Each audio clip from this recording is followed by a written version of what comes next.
Wewe ni kabila gani? Mjaluo. Hivyo ni vile Mjaluo inadi. Mjaluo amekaa Nairobi sasa. Mjaluo. Na mama na baba wako walikufa. Shakufa.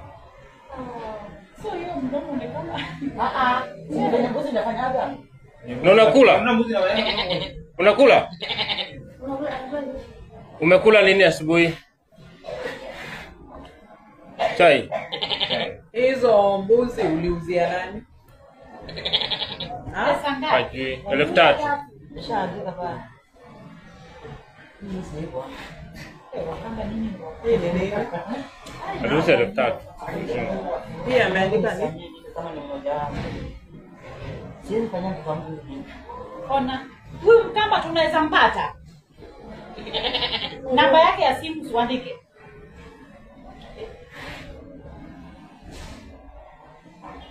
Anaandika jina hiyo.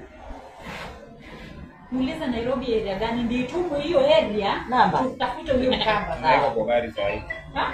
Anaweka kwa gari. Una? Anaweka kwa gari sasa hivi. Sasa ikiwepo kwa gari tu anaongea hivi atakufa. Sasa atasaidika.